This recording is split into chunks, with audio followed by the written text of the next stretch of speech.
Wait. Did you hear that sound? That's the sound of Meghan Markle not getting nominated for an Emmy. Again. And honestly, the internet is having a field day with this one. Some people are already calling her show without an Emmy, Meghan, instead of with love, Meghan. Ouch. But here's the thing, this isn't just about one snub.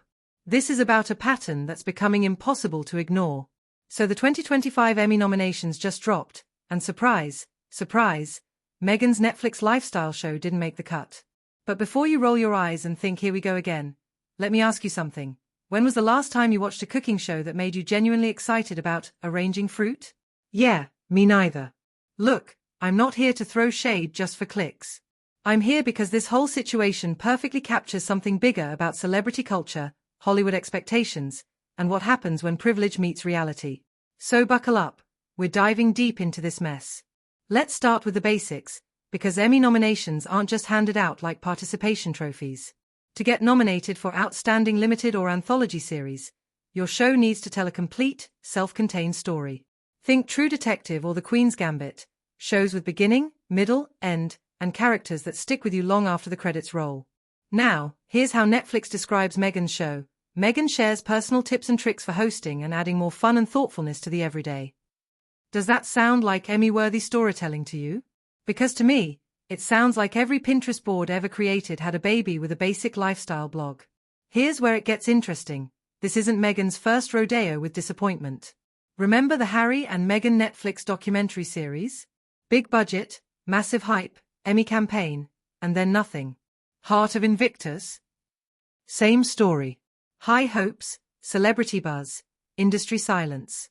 It's like watching someone throw darts at a board while blindfolded, hoping one will eventually hit the bullseye. But here's the problem. In Hollywood, hope isn't a strategy. Industry insider Kinsey Schofield didn't pull any punches when she said, Hollywood values hard work and talent, and some would argue the Sussexes lack both. Brutal? Maybe.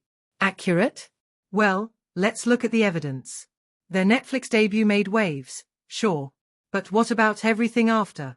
Their follow-up projects barely registered on the Netflix top 10. The reviews? Let's just say they weren't writing love letters. And here's what really gets me. What exactly does With Love, Meghan offer that we can't get from literally thousands of content creators who've been perfecting this format for years? We're talking about bow-tied cookie bags, artfully arranged fruit platters, and hosting tips that feel like they came straight from a 2010 lifestyle magazine. Now, some people are whispering about a Hollywood conspiracy against the Sussexes. But let me ask you this, when everyone around you seems to be the problem, maybe it's time to check the mirror, right? The real kicker? According to their Archewell Foundation tax forms, Harry and Meghan reportedly logged about 1 hour per week each for charity work. 1 hour. That's less time than most people spend choosing what to watch on Netflix on a Sunday night. If you're positioning yourself as hard-working changemakers but only putting in an hour a week, what message does that send? Hollywood notices these things. They notice everything. Look, I'm not here to pile on Meghan Markle as a person. But as a content creator and public figure, there are lessons here for all of us. Success in any creative field, whether it's YouTube, Netflix, or your local community theater, comes down to a few key things. Authenticity that goes deeper than surface-level relatability. Consistency that builds trust over time. And most importantly, content that serves your audience, not just your brand.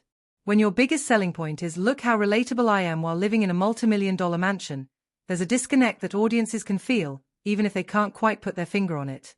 So here's what I really want to know, and I want you to think about this seriously. Is Meghan Markle trapped in an echo chamber of her own making?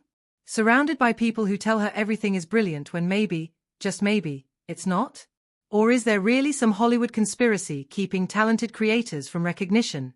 Because if your best shot at an Emmy is a segment about fancy jam jars and fruit arrangement, we might need to have a different conversation about what constitutes award-worthy television.